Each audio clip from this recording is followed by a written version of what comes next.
जय श्री सीताराम भक्तों, स्वागत है आपका हमारा YouTube चैनल ब्रह्मेश्वर महादेव ज्ञान दर्पण में। भक्तजनों, आज हम चर्चा करने वाले हैं जो सोम प्रदोष व्रत की जो कथा है वो कथा हम सुनाने जा रहे हैं। भक्तजनों, यदि आप हमारे इस चैनल पर नए हैं तो इसको सब्सक्राइब कर लीजिएगा। वीडियो आपको अच्छी लगे तो इसको लाइक कीजिए, ज्यादा से ज्यादा लोगों तक शेयर कीजिएगा। भक्तजनों, जो भी हम ये व्रत करते हैं उसकी जो कथा हम सुनाते हैं, ये कथा आपको जरूर सुननी चाहिए कि उस कथा को सुनने से ही जो है हमें भगवान के प्रति जो विश्वास बढ़ता है, हमारी भक्ति बढ़ती है। जो भक्तजन किसी कारण से व्रत लेने में असमर्थ होते हैं, व्रत नहीं ले पाते हैं, कथा उनको भी सुननी चाहिए, क्योंकि इस कथा को सुनने मात्र से जो है मनुष्य के अनेकों कष्टों का जो है निवारण हो जाता है। भक्तजनों, इस प्रकार से जो है अब हम आपको सोम प्रदोष व्रत की जो कथा सुनाने जा रहे हैं।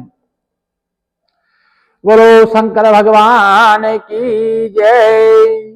तो श्री सूत जी महाराज बोले कि हे 28,000 ऋषियों, अब मैं आपको जो है सोम त्रयोदशी व्रत का जो महात्म्य है उसका वर्णन करता हूं। इस व्रत के करने से जो है शिव पार्वती जो है अति प्रसन्न होते हैं।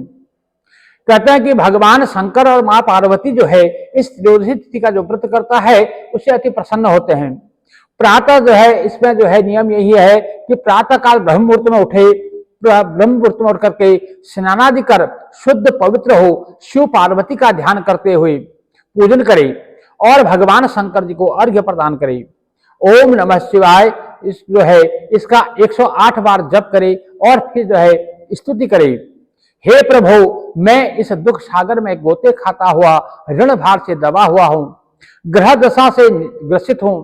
हे दयालु, हे शंभो, हे कृपालु, मेरी रक्षा कीजिए, मेरी रक्षा कीजिए। हे अभरदानी, मेरी रक्षा कीजिए, मेरी रक्षा कीजिए। इस प्रकार से है भगवान से प्रार्थना करनी चाहिए। तो जो 28,000 शौनक आदि जो ऋषि थे वो बोले कि हे पूज्यवर, हे सूत जी महाराज, हे महामते, आपने जो है यह व्रत संपूर्ण कामनाओं के लिए बताया है। आप कृपा करके यह बताने का कष्ट करें कि यह व्रत पहले किसने किया और उसे क्या फल प्राप्त हुआ। ये जो है सब हम जानने की हमारी इच्छा हो रही है। तो महाराज सूत जी बोले कि हे 28,000 ब्राह्मणों, सुनो, मैं आपको जो है इसका वृतांत सुनाता हूं। सर्वप्रथम जो है एक नगर में एक ब्राह्मणी रहती थी। उसके पति का जो है स्वर्गवास हो गया था।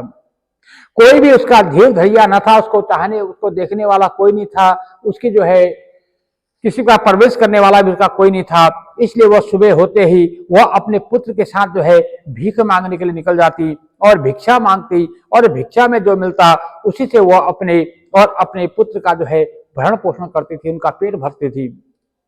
एक दिन ब्राह्मणी जो भीख मांगकर लौट रही थी तो उसे एक लड़का मिला। उसकी दशा बहुत खराब थी।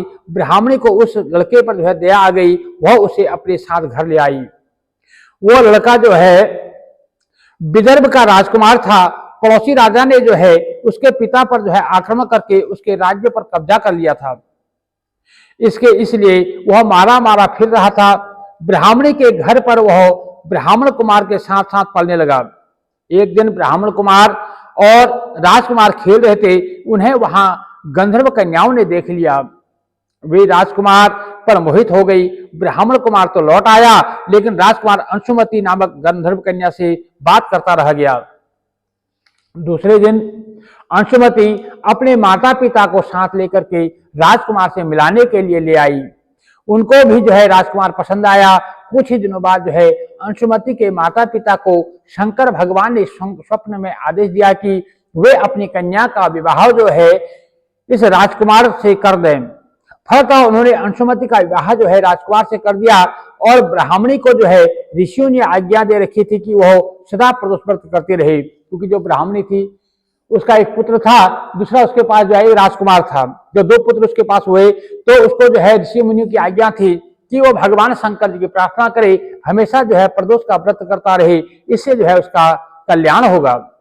तो उसके व्रत के प्रभाव और गंधर्वराज की सेनाओं की सहायता से उस राजकुमार ने जो है विदर्भ से शत्रु को मार भगाया और अपने पिता के राज्य को जो है पुनः प्राप्त कर वहां आनंद पूर्वक रहने लगा।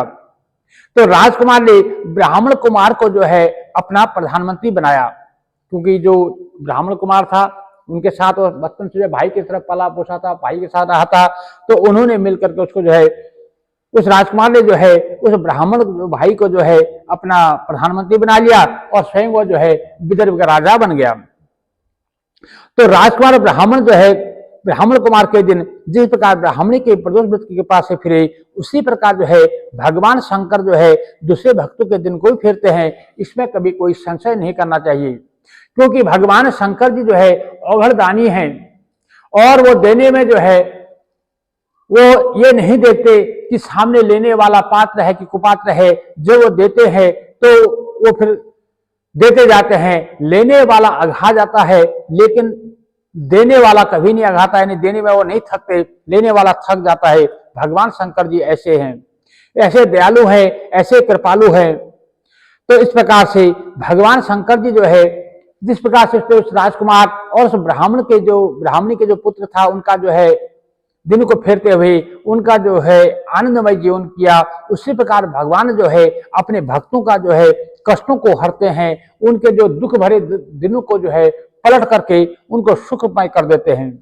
तभी से जो है प्रदोष व्रत का संसार में बड़ा महत्व है। उस ब्राह्मणी के बाद आगे से जो है उस ब्राह्मण कुमार ने और उस राजकुमार ने जो है इस व्रत का प्रचलन किया और उन्हें अपने नगर में और अपने गांव जो अपने शहर में जो है सब भक्तों को आज्ञा दी, सब जनों को आज्ञा दी कि वे प्रदोष का व्रत करें।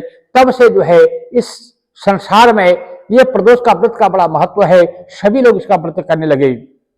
इस प्रकार से शौनक ऋषि को समझाते हुए श्री सूत जी महाराज बोले कि हे ऋषिगणों, जो भी भक्तजन इस प्रदोष के व्रत की कथा को सुनता है, इसके व्रत को करता है, इसके पूजन को करता है, उसका अवश्य ही जो है उसका कल्याण होता है। भगवान भोलेनाथ जो है उसके सारे अमंगलों को हरते हुए, उनके कष्टों का निवारण करते हुए उनके जीवन में जो है आनंद भर देते हैं। इसलिए सभी भक्तों को चाहिए कि वो जो है प्रदोष का व्रत करे। यदि किसी कारण से कोई व्रत करने में असमर्थ हो तो भी उन्हें जो है सुबह भगवान का पूजन करके, उनका अभिषेक करके कथा श्रवण कर लेनी चाहिए। उसके बाद ही उन्हें जो है कुछ खाना चाहिए। जैसे कोई वृद्ध है या कोई अस्वस्थ है, कोई बीमार है, वो व्रत करने में असमर्थ है, उन्हें सवेरे प्रातः काल उठ करके ब्रह्ममुहूर्त में उठना चाहिए। इसके नियमों का पालन करते हुए भगवान का अभिषेक करते हुए अभिषेक करें। अभिषेक करने के बाद भगवान को भोग लगाएं, ब्राह्मण को कुछ ना कुछ दान देवें, ब्राह्मण भोजन कराएं। उसके पश्चात जो है कथा श्रवण करने के पश्चात अपना जो है भोजन ग्रहण कर सकते हैं। भक्त लोग इस प्रकार से जो भी इस कथा को सुनता है या आगे सुनाते हैं तो भगवान भोलेनाथ जो है उसकी झोली भर देते हैं।